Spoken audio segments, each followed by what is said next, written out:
రాష్ట్రంలో ఒక fake party ఉంది. ఆ పార్టీకి సవాలు విసురుతున్నా మీ అందరి తరపున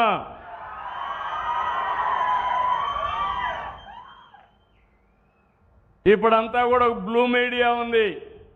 అవినీతితో ఒక పేపర్ పెట్టుకున్నారు, ఒక టీవీని పెట్టారు. అన్ని తప్పులే. మనం అవునంటే అడ్డంగా కాదంటారు. పేదవాడికి పింఛన్ ఇవ్వాలంటే నువ్వు చెప్పావు కాబట్టి ఇవ్వకూడదంటారు. మనం పోలవరం కడితే పోలవరాన్ని కూల్చేస్తారు. మనం అమరావతి ప్రజా రాజధాని అమరావతి ఉండాలని మనం ఆకాంక్షిస్తే ఈ అమరావతి ఎడారిని చేస్తామని ఎడారి చేస్తారు. మనం రోడ్లు వేస్తే రోడ్లన్నీ గుంతలు పెడతారు. అవునా కాదా అని అడుగుతున్నా.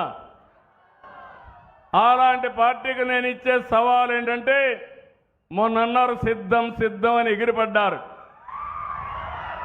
సూటిగా అడుగుతున్నా, అసెంబ్లీకి సిద్ధమా? 11 మంది ఉన్నారు. అసెంబ్లీకి రండి. ఎవరిది విధ్వంసమో, ఎవరిది అభివృద్ధో, ఎవరికి సంక్షేమ కార్యక్రమాలు చేసే సత్తా ఉందో చర్చించడానికి నేను సిద్ధంగా ఉన్నా.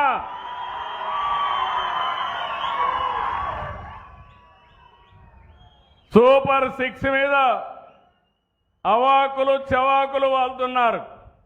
నేను అడుగుతున్నా, అసెంబ్లీకి రండి. ఎవరికి ఏ నిమిషంలో ఎక్కడిచ్చామో సమాధానం చెప్పే ధైర్యం సత్తా ఈ ప్రభుత్వానికి ఉందని చెప్పి కూడా నేను మీకు తెలియజేస్తున్నా. సాగునీటి ప్రాజెక్టుల వరకు కడాన ప్రాజెక్టులు కడితే గ్రీస్ వేయలేని పెద్ద మనుషులు ఇక్కడే అన్నమయ్య డ్యామ్ కొట్టుకోబోతే ఏమైంది తమ్ముళ్ళు అని మిమ్మల్ని అడుగుతున్నా. మళ్ళీ దాన్ని బాగు చేసే బాధ్యత ఎక్కడ కడితే బాగుంటుందో అక్కడే కట్టించే బాధ్యత ఈ ప్రభుత్వానిది. రాష్ట్రంలో పెట్టుబడులు కడాన నిన్న జరిగిన పులివెందల ఎన్నిక కూడా ఒంటిమిట్ట ఎన్నిక ఇక్కడ జరిగిన ఎన్నికను గురించి మాట్లాడడానికే సిద్ధం. అంతేకాదు బాబాయ్ గొడ్డలు వేటు కూడా చర్చించడానికి మనం సిద్ధంగా ఉన్నాం. ఇంకో పక్క ఒక దళిత లీడర్ని డ్రైవర్ని డోర్ డెలివరీ చేసేదాన్ని కూడా మాట్లాడడానికి సిద్ధంగా ఉన్నాం. మీరందరూ గుర్తుపెట్టుకోవాలి, కోడి కత్తి డ్రామా, గులకరాయి డ్రామా మర్చిపోయారా తమ్ముళ్ళు? మీరు ఏమమ్మా ఆడబిడ్డలు మర్చిపోయారా మీరు అంటున్నా? నేను డ్రామా వేయలా. నా మీద 23 క్లేమోర్ మైన్స్ వెంకటేశ్వర స్వామి పాద పద్మాల దగ్గర జరిగితే నేను భయపడ్డానా తల్లి అని మిమ్మల్ని అడుగుతున్నా. ప్రజల కోసం పనిచేశాం. ప్రజల కోసం పనిచేసినప్పుడు భయపడవలసిన అవసరం లేదు. వీళ్ళు చేసే పని చూస్తూ ఉంటే అంతా కూడా చేసే తప్పుడు పనులు మీడియాలో మాత్రం ఫేక్ మీడియా పెట్టి నేను దానికి సమాధానం చెప్పాలంట. నిన్నే చూస్తున్నారు వీళ్ళ యొక్క మనుషులు తప్పుడు డాక్యుమెంట్స్తో దివ్యాంగుల పింఛన్ తీసుకున్నారు. వాడు ఆటో డ్రైవింగ్ చేస్తాడు, ట్రాక్టర్ డ్రైవింగ్ చేస్తాడు, చేయలేదంటాడు. బాగా మాట్లాడతాడు. డాక్టర్ దగ్గరికి వచ్చినప్పుడు నాటకం వేసి మూగంటాడు.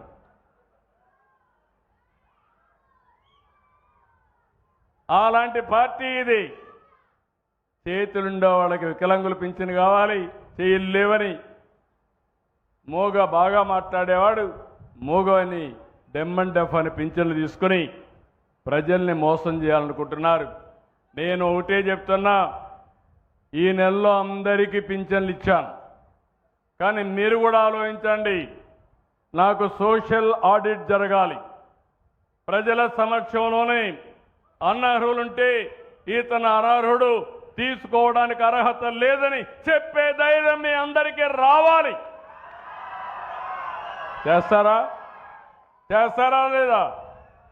నేను ఎవ్వరికి అన్యాయం చేయను, అర్హులందరికీ ఇస్తా.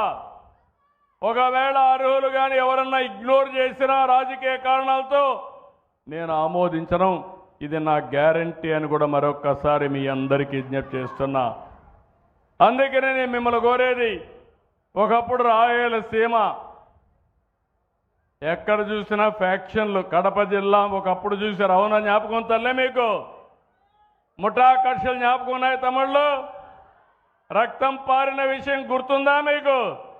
ఆ రక్తం పారించిన ఈ రాయలసీమలో నీళ్లు బారించే సత్తా తెలుగుదేశం పార్టీకి, ఎన్డీఏకుంది.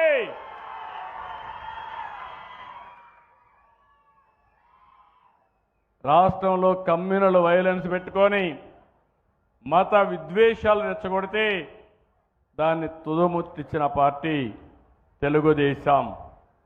తీవ్రవాదుల సమస్య వచ్చి ఎక్కడికక్కడ సమస్యలు సృష్టిస్తే అవి కూడా కంట్రోల్ చేశాం. ఇంకో పక్క రాష్ట్రంలో రౌడీ అనేవాళ్ళు లేకుండా చేశాం. ఈరోజు నేను హామీ ఇస్తున్నా, మా ఆడబిడ్డల జోలుకి ఎవరైనా వచ్చి ఎక్కడైనా కానీ అఘాయిత్యాలు చేస్తే అదే మీకు చివరి రోజు ఈ భూమి మీద మీరు ఉండడానికి అర్హత లేదని మరొక్కసారి హెచ్చరిస్తున్నా.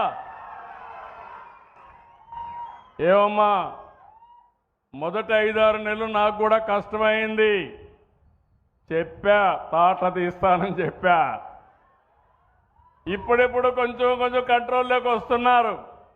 ఇంకా కూడా ఫేక్ వార్తలు పెట్టి మీరు చూశారు. ఎలాంటి వాళ్ళంటే, ఒక సింగయ్య వాళ్ళ కారు కింద పడతాడు, నా పోలీసులు చూస్తూ ఉంటారు.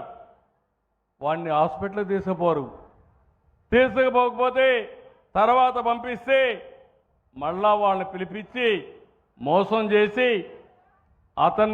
వాళ్ళ వైఫ్ దగ్గర చెప్పిస్తారు. అంబులెన్స్ వాళ్ళు చంపేశారంట. అంబులెన్స్ వాళ్ళు ప్రాణం కాపాడడానికి హాస్పిటల్ తీసుకుపోతే అంబులెన్స్లో కావాలని చంపేశారని నీచంగా మాట్లాడితే వీళ్ళని ఏమనాలని అర్థం చేసుకోమని మిమ్మల్ని కోరుతున్నా.